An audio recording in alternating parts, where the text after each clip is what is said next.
ज्ञान देवी दीदी का हार्दिक स्वागत अभिनंदन। आज हम पढ़ेंगे महाराष्ट्र और बंगाल के अंदर जो क्रांतिकारी आंदोलन हुए थे उनके बारे में। तो सबसे पहले देखा जाए तो महाराष्ट्र में मुख्य रूप से क्रांतिकारी आंदोलन शुरू हुए थे जब हमने कांग्रेस अधिवेशन पढ़ा था। उस समय 1907 वाला अधिवेशन में कांग्रेस के दो भाग हो गए थे, उदारवादी और एक उग्रवादी नेता।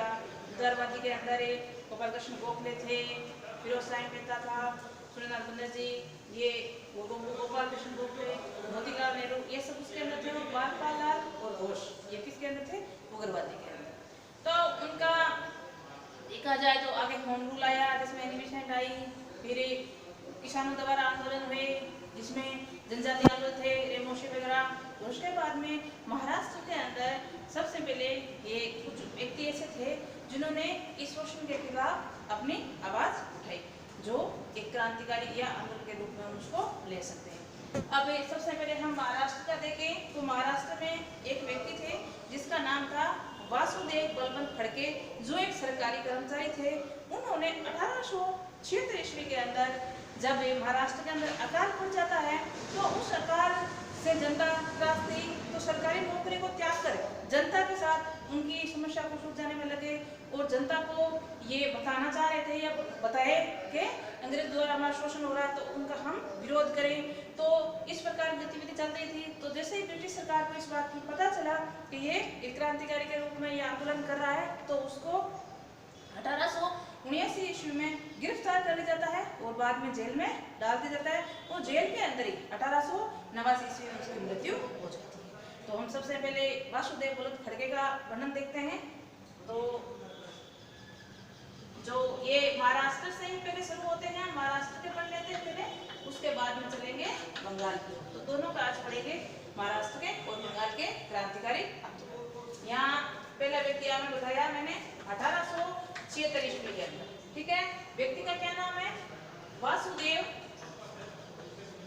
बलवंत फड़के। वासुदेव बलवंत फड़के, ठीक है। इन्होंने ही ये एक सरकारी कर्मचारी थे।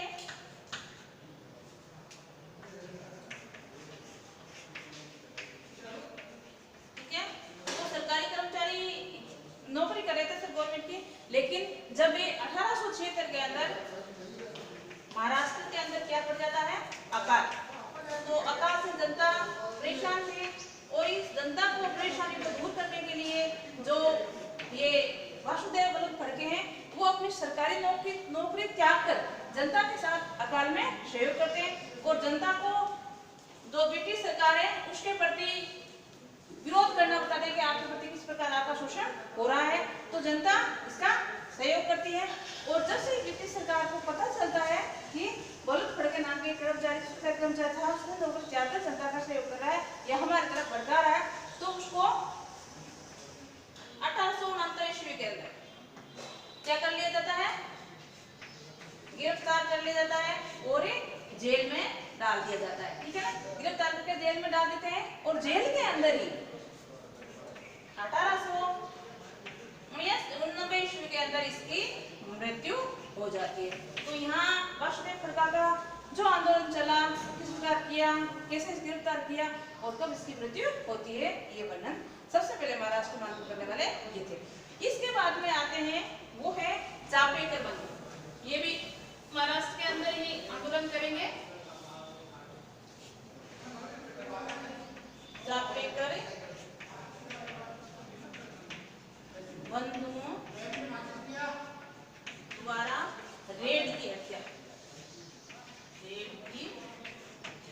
किस प्रकार करते हैं, क्या कारण देता है, इसका हम वर्णन पढ़ेंगे। तो ये चापेकर बंधु कौन थे? ये दो सगे भाई थे, एक तो बालकृष्ण चापेकर, एक दामोदर हरि चापेकर, ठीक है। ये दोनों ने 1893 ईस्वी के अंदर एक संस्था की स्थापना की, ठीक है। उस संस्था के अंदर उन्होंने क्या किया कि जो शिवाजी उत्सव मनाना, ये गणेश उत्सव मनाना, इस प्रकार का मनाना शुरू किया और जनता के अंदर आत्मविश्वास और धार्मिक भावना जागृत करने के लिए जगह जगह उत्सव मनाए, ताकि जनता को ये बता सके कि हम किस प्रकार शोषण है और उसे लड़कर शोषण को दूर हटा सके। ठीक है। और इन बंधुओं के ही क्या होता है, पुणे में अकाल पड़ जाता है और अकाल नहीं, एक महामारी आ जाती है, प्लेग महामारी। तो प्लेग महामारी से निपटने के लिए जो कमिश्नर था रेड, उसको नियुक्त किया जाता है। ये पुणे का है। ठीक है, पुणे का दरकार। तो पुणे वाला जो रेड कमिश्नर होता है वो अकाल से निपटने के बजाय जनता के अंदर ज्यादा आतंक फैलाता है। इसके कारण जो पुणे की जनता थी वो बुरी तरह परेशान हो जाती है और इस परेशानी को देखकर दोनों भाइयों ने, जो मैंने बताया दामोदर और बालकृष्ण हरिचापेकर थे, उन्होंने रेड और एडवर्ड्स, इसका एक साथ होता है, उन दोनों की हत्या कर देते हैं। ठीक है। हत्या करने के बाद इन दोनों को गिरफ्तार किया जाता है और फांसी दे दी जाती है। ठीक है। तो ये इन बांधव के दोनों बंधुओं के पहले हम नाम देते हैं। पहला है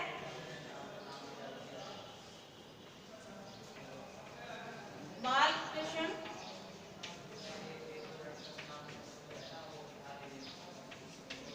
चापेकर।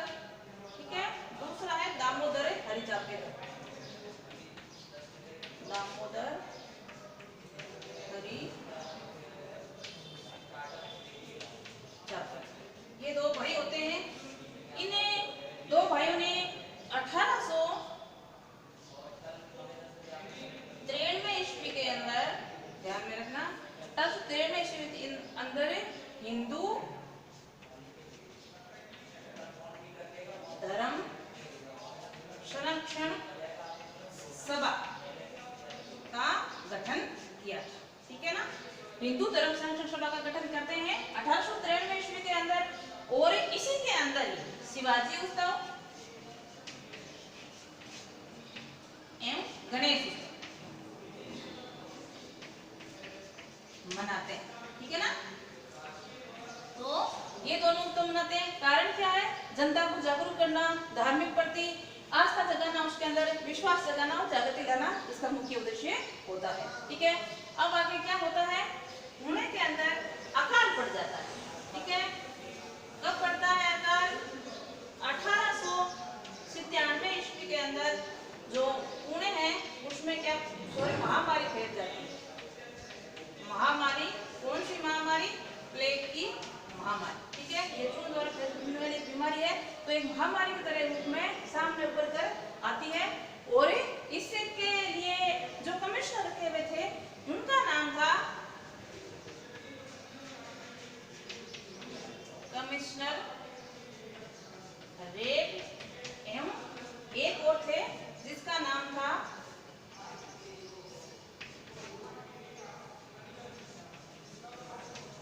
यस। इन दोनों की नियुक्ति की थी। जो अकाल से पीड़ित जनता थी उसके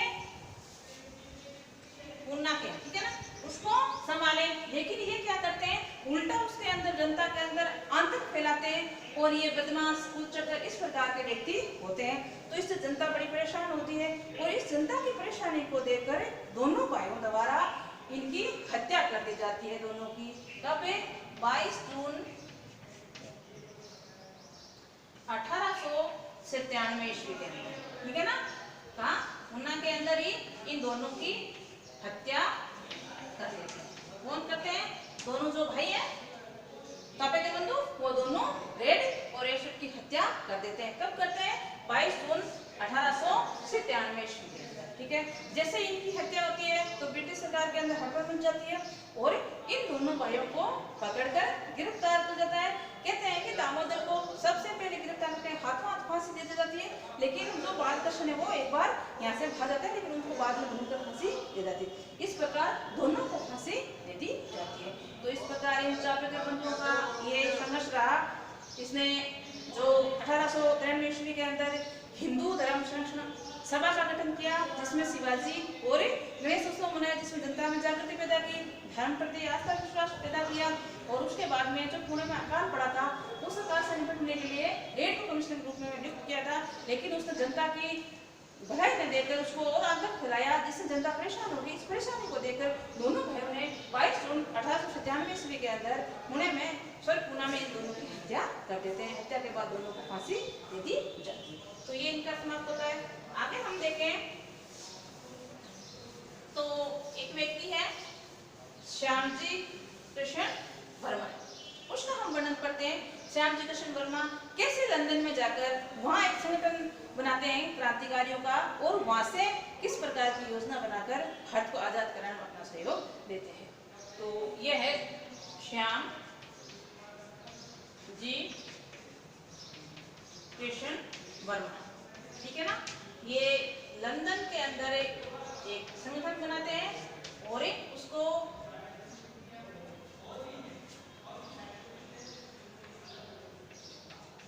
इंडिया हाउस के नाम से प्रसिद्ध है, यह माना गया है। अब क्या कर श्याम जी हैं, वो काठियावाड़ प्रदेश के रहने वाले हैं और इन्होंने कैम्ब्रिज विश्वविद्यालय से अपनी शिक्षा प्राप्त की है और आगे विदेश की उपाधि प्राप्त करने के बाद जब ये भारत लौटते हैं तो भारत में ब्रिटिश सरकार द्वारा जो अत्याचार होते हैं उनको देखकर ये बड़े दुखी होते हैं और अपने मन में एक दृढ़ निश्चय कर लेते हैं कि इस प्रकार की जो ब्रिटिश सरकार की हम पर प्रतनता क्या है, इसको हम दूर करेंगे, मतलब आज़ादी या स्वतंत्र रूप से भारत को आज़ाद करवाएंगे। इसलिए वो अपना संगठन कहाँ बनाते हैं, लंदन के अंदर। तो भारत से वो लंदन जाकर लंदन के अंदर एक सोसाइटी का निर्माण करते हैं और सोसाइटी निर्माण करने के बाद वहाँ पर उस सोसाइटी के कई अन्य और क्रांतिकारी भी जुड़ते हैं और वो वहाँ से लंदन में रहकर हमारे क्रांतिकारियों को हथियार वगैरह सप्लाई करते हैं और भी कई कार्य करते हैं जिससे यहाँ क्रांतिकारी संगठन बना रहे हैं, ठीक है। तो ये 1905 ईस्वी के अंदर भारतीय स्वशासन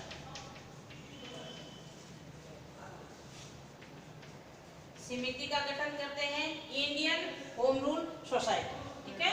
इसका गठन करते हैं, कौन करते हैं, श्यामजी कृष्ण वर्मा। कहाँ करते हैं, लंदन के अंदर, ध्यान रखना। वहां जाकर भारतीय स्वशासन समिति का गठन करते हैं, कब करते हैं, 1905 ईस्वी के अंदर। वहां गठन करने के बाद यहाँ इस समिति से कई ऐसे व्यक्ति हैं जो वहां जाकर जुड़ते हैं, जिसमें हम देखें तो ये पहला व्यक्ति देखें तो पहला है सावरकर दामोदर। तो पहला है वीटी सावरकर और दूसरा है लाला हरदयाल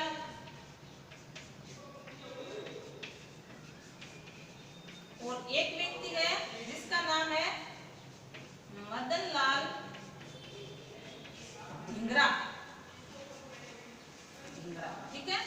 ये व्यक्ति वहां इसे भारतीय स्वशासन समिति से जुड़ते हैं और वहां कार्य करते हैं, ठीक है। और वहां से ही जो वीटी सावरकर है वो हथियारों की सप्लाई करते हैं ताकि भारत के अंदर सशस्त्र विद्रोह हो सके, और कहते हैं कि किताबों में छुपाकर ये हथियार बेचते हैं और किसी को पता भी नहीं चलता है। और लाला हरदयाल भी अपना पूर्ण रूप से सहयोग देते हैं और जो मदन लाल धिंगरा है वो भी क्रांतिकारी के रूप में वहां के सहयोग कार्य करते हैं।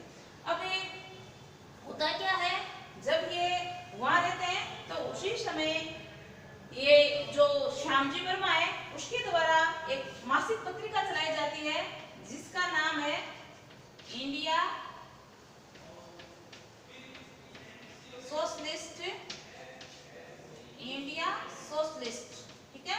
इंडिया सोशलिस्ट नाम की पत्रिका चलाते हैं, जो मासिक पत्रिका होती है उसके अंदर ये जो क्रांतिकारी की गतिविधियां होती है उसको प्रकाशित करते हैं ताकि और भी बात जो विदेश के अंदर भारतीय रहे उसको इस बात की जानकारी मिल सके। और दूसरा कारण क्या होता है, इस कारण जो पत्रिका चलती है इस कारण ब्रिटिश को पता चलता है कि यहाँ हमारे एरिया के अंदर लंदन के अंदर इस प्रकार की कोई संस्था भी चलती है। और उसी समय ये जो 1857 की क्रांति होती है उसके वर्ष काल के रूप में यहाँ एक कार्यक्रम करते हैं। कहाँ करते हैं, इसी भारतीय स्वशासन समिति के तहत। तो इससे का कार्यक्रम का जो इसकी अंग्रेजी में एक पत्रिका थी द टाइम्स, उसमें न्यूज छपती है जिसमें इन क्रांतिकारियों की निंदा की जाती है। तो इन दोनों कार्यों के कारण ये संस्था है वो ब्रिटिश की नजर में आ जाती है और ब्रिटिश वालों को पता चलता है, मतलब अंग्रेजों को पता चल जाता है कि इस प्रकार का संकलन करके हमारे प्रति कोई क्रांति कर रहे हैं या कोई आंदोलन कर रहे हैं। और कहते हैं कि इसी को ही बाद में इंडिया हाउस नाम दे दिया गया। और ये इंडिया हाउस तो वैसे तो इंडिया हाउस जो भारत से लंदन जा रहे थे उनके लिए रहने का जगह बनाई गई थी, ठीक है। तो यहाँ उनको पता चलता है, तो अब ये जो श्यामजी कृष्ण वर्मा है उनको पता है कि जैसे ही ब्रिटिश सरकार को पता चल जाएगा हमें गिरफ्तार कर लेंगे और जो हमारा आंदोलन है या हमारा जो संकल्प है वो अधूरा रह जाएगा। इसलिए ये श्यामजी कृष्ण वर्मा है वो कहाँ चले जाते हैं, पेरिस। यहाँ से सब छोड़कर कहाँ चले जाते हैं, पेरिस में। और पेरिस में जाकर अपनी संस्था या अपना कार्यक्रम जारी रखते हैं और यहाँ सारा कार्यभार किसको सौंप जाते हैं, वी.डी. सावरकर को, ठीक है ना, विनायक दामोदर सावरकर।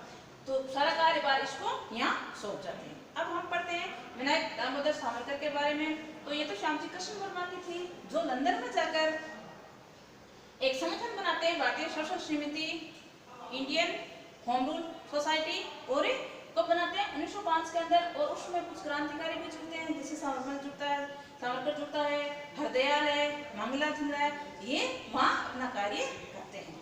और फिर ये कार्यक्रम बनाते हैं भ्रष्टाचार के रूप में क्रांति का। अंग्रेजों को इस बात का पता चलता है और एक पत्रिका द्वारा तभी यहाँ से जो श्यामजी कृष्ण वर्मा है वो पेरिस चले जाते हैं और यहाँ का कार्यभार किसको सौंप जाते हैं, ये सावरकर, ठीक है। अब हम थोड़ा सा सावरकर के बारे में वर्णन पढ़ लेते हैं, क्या थे, कैसे अपना इन्होंने आजादी में सहयोग दिया है। तो हम सावरकर के बारे में देखें तो सावरकर का पूरा नाम विनायक दामोदर सावरकर, वी.डी. सावरकर, ठीक है। तो विनायक दामोदर सावरकर को हम देखें तो इतने आजीवन अपना देश के प्रति त्याग, बलिदान और सतता में सब कुछ नछावर कर दिया था। इनकी हम शब्दों में प्रशंसा नहीं कर सकते, इतने अच्छे क्रांतिकारी थे और जनता ने इसको वीर की उपाधि दी थी, इसीलिए इसको वीर सावरकर कहा जाता है। तो वीर सावरकर हम देख लेते हैं जन्म वगैरह। वीर सावरकर का जन्म होता है 28 मई 1883 ईस्वी के अंदर और होता कहाँ है, भागुर गांव में, जो कहाँ पड़ता है, महाराष्ट्र के अंदर, ठीक है। तो भागुर गांव में इनका जन्म होता है 28 मई 1883 ईस्वी के अंदर, ठीक है। और 1901 ईस्वी के अंदर ये मैट्रिक पास करके कॉलेज में दाखिला लेते हैं और जब कॉलेज में दाखिला लेते हैं तो उनकी मुलाकात लोकमान्य बाल गंगाधर तिलक से होती है। क्यों, उसी समय बाल गंगाधर तिलक जो बंगाल विभाजन हुआ था कर्जन के द्वारा, उसी में ही स्वदेशी आंदोलन या बंग आंदोलन का विद्रोह कर रहे थे। तो वीर सावरकर ने वहाँ एक संगठन बनाया जिसका नाम है मित्र मेला, ठीक है। मित्र मेला नाम का एक संगठन बनाते हैं और उस आंदोलन में जो बंग या स्वदेशी आंदोलन चल रहा था उसमें भाग लेते हैं और विदेशी वस्तुओं की गोली जलाई जाती है। मुख्य रूप से संगठन कार्यकर्ता कौन होते हैं, वी.डी. सावरकर, ठीक है। तो ये बात जब कॉलेज को चलती है तो कॉलेज से इसको निष्कासन कर दिया जाता है। तो बाद में तिलक इसको समझाते हैं या इनको कहते हैं ये आप अपनी पढ़ाई जारी रखिए, इसलिए पढ़ाई के लिए इनको कहाँ भेज दिया जाता है, लंदन में। जो भी आपने पढ़ा वर्णन, लंदन में कहाँ जाते हैं वे, श्यामजी कृष्ण वर्मा के पास, और वहां जाकर उनकी सोसाइटी है उनको ज्वाइन कर लेते हैं, पढ़ाई भी जारी रखते हैं और अपना देश के लिए क्रांतिकारी सहयोग भी देते रहते हैं। तो वहां जाकर ये अपनी शिक्षा प्राप्त करते हैं। और उनके बाद में वहां उन्होंने मतलब वी.डी. सावरकर ने एक पुस्तक लिखी, उस पुस्तक का नाम है भारत का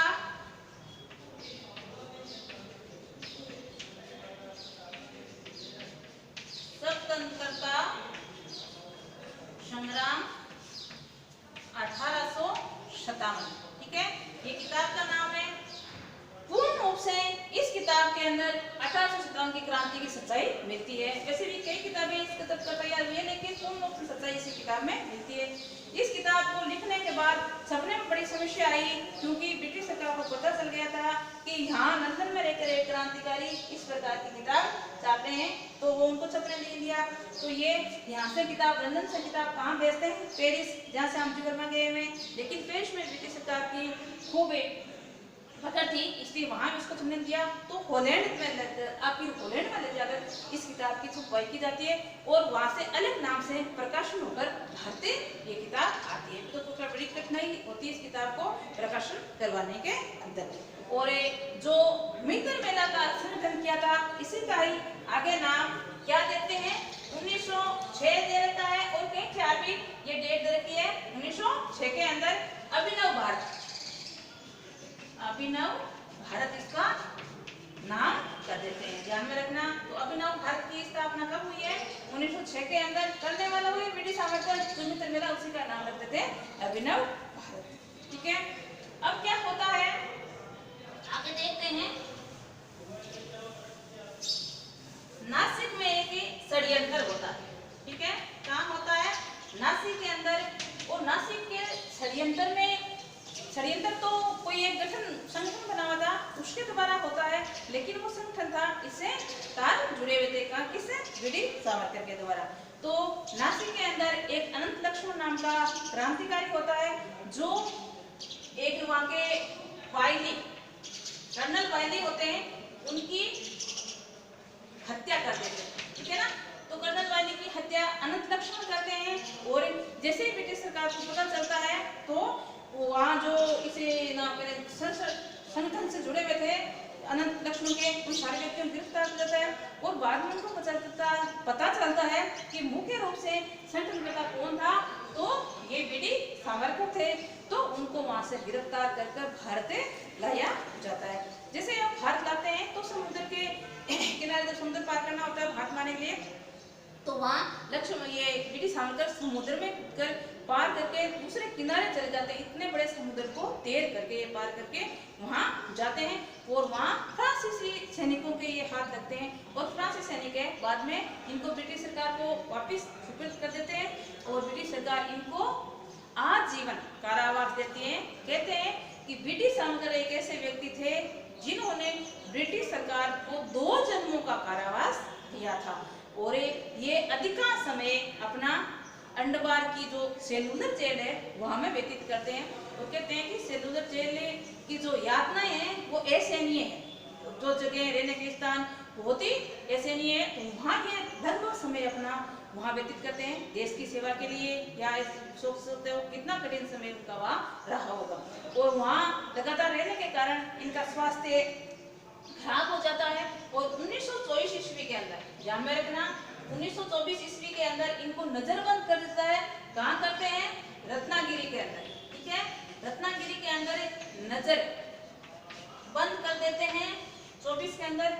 और वहां से ज्यादा स्वास्थ्य खराब होने के कारण इनको 1937 ईस्वी के अंदर रिहा कर दिया जाता है। ठीक है, तो अधिकांश समय इनका कहाँ बीता है? सेलुलर जेल के अंदर। मैंने बताया आपको बहुत ही कठिन, बहुत दुखदायी यातना से वहाँ करनी पड़ती थी सेलुलर जेल के अंदर। तो 24 के बाद नजर बंद करते हैं रत्नागिरी के अंदर और बाद में उनको 1937 में रिहा कर देते हैं। तो ऐसे थे हमारे वीर सावरकर, जो देश के लिए सब कुछ उसने न्यौछावर कर दिया था। ये तो हो गया महाराष्ट्र का। अब हम बंगाल का देखें तो बंगाल के अंदर जो पी मित्रा थे उन्होंने अनुशीलन समिति का गठन किया था। ठीक है, अनुशीलन समिति के गठन का मुख्य ध्येय क्या था? वैसे तो उस समय बंगाल विभाजन हुआ था, तो बंगाल विभाजन को एक तो रोकना या वापस एक करना और दूसरा पूरे शासन को प्राप्त करना, मतलब पूरे भारत को आजाद करवाना मुख्य रूप से इनका उद्देश्य था। इन स्वशासन अनुशीलन समिति के साथ और भी कई व्यक्ति जुड़ते हैं, उनका बनाना देखते हैं। तो पहले तो आते हैं पी मित्रा। तो पी मित्रा है वो किसका? अनुशीलन समिति का गठन करते हैं। ठीक है, ये गठन में इनका मुख्य उद्देश्य जो आंदोलन हुआ था या बंग का या बंगाल विभाजन कर्ज ने किया था उस समय के ये स्थापना है और मुख्य रूप से पूरे शासन को या पूरे भारत को आजाद करवाना उनका मुख्य उद्देश्य था। इसके बाद में इसके साथ कई और व्यक्ति जुड़ते हैं जिनका हम देखते हैं। पहले व्यक्ति है वारिंद्र कुमार घोष और एक दूसरे व्यक्ति हैं वो है भूपेंद्र नाथ दत्त। ये दोनों कौन है? ये वारिंद्र कुमार है, वो तो अरविंद कुमार घोष का भाई है जिसने उगर जो आंदोलन हुआ था उसमें मुख्य रूप से अपना भूमिका निभाई थी। बाल पाल के साथ अरविंद घोष भी था। और ये भूपेंद्र नाथ दत्त है वो नरेंद्र नाथ दत्त के भाई थे। नरेंद्र नाथ दत्त कौन थे? स्वामी विवेकानंद। स्वामी विवेकानंद का नाम बचपन का नाम नरेंद्र नाथ दत्त है, तो ये इनके भाई थे। तो ये जो वारिंद्र कुमार है ये भवानी मंदिर नाम की एक पुस्तक का प्रकाशन करते हैं। भवानी मंदिर नामक पुस्तक का प्रकाशन करते हैं और इस पुस्तक के अंदर क्रांतिकारी संगठन का मुख्य रूप से वर्णन किया गया है। और बाद में दोनों मिलकर युगांतर एवं संध्या दो पत्रिका निकालते हैं, ठीक है। और इन पत्रिकाओं के अंदर अंग्रेजों के विरोध प्रकाशन किया जाता है। अंग्रेजों की जो अत्याचार है उनके खिलाफ इसमें लिखा जाता है। तो ये इनके मुख्य रूप से 4 प्रकार का तरीका था जो बाद में आगे हम देखें तो 1808 ईस्वी के अंदर इन दोनों ने भी अनुशीलन समिति का गठन कलकत्ता में किया, ठीक है। ये तो बंगाल में करते हैं पहले, यहाँ तो बंगाल में हुआ है। और बाद में ये 8 में ये दोनों मिलकर किसका करते हैं? समिति का गठन 1808 में कलकत्ता के अंदर। तो ये काफी शाखा इनकी फैल जाती है और भी कई जगह अनुशीलन समिति का गठन किया जाता है, ठीक है। और इनके बाद में मुक्ति एक अन्य पुस्तक और आती है जिसका नाम है मुक्ति पातो कौन या मुक्ति कौन पातो, मुक्ति कौन पाथे, मतलब मुक्ति किस मार्ग से प्राप्त की जा सकती है। ये एक अन्य पुस्तक है। और इस पुस्तक में जो सैनिक थे उससे आग्रह किया गया था कि आप क्रांतिकारियों को हथियार दीजिए, ठीक है। इस पुस्तक के माध्यम से ये क्रांतिकारियों को हथियार देने का सैनिकों को आग्रह किया था। तो ये हमने दोनों के क्रांतिकारियों के आंदोलन पढ़ लिए, महाराष्ट्र के और एक बंगाल के। महाराष्ट्र में वासुदेव फड़के से लेकर फिर दामोदर आए दोनों भाई, फिर कृष्णराज आए और फिर बीडी सावरकर। और बंगाल में मुख्य रूप से अनुशीलन समिति का गठन किया गया था, किसके द्वारा? पी मित्रा द्वारा। और बाद में 2 व्यक्ति और जुड़ गए, भूपेंद्र और वारिंद्र। इन्होंने भवानी नामक और इसने दोनों ज्ञान और संजय नाम की पत्रिका प्रकाशन की। और एक अन्य पुस्तक है मुक्ति कौन पाता, मतलब मुक्ति किस मार्ग से प्राप्त हो सकती है, जिसमें सैनिकों को आग्रह किया है कि आप क्रांतिकारियों को हथियार दीजिए। तो और 8 में भी अनुशीलन समिति का गठन ये दोनों करते हैं। आगे भी इनकी कई शाखाएं बन जाती है। तो इस प्रकार ये दोनों हमने पढ़े। तो आज के लिए इतना ही। नमस्कार।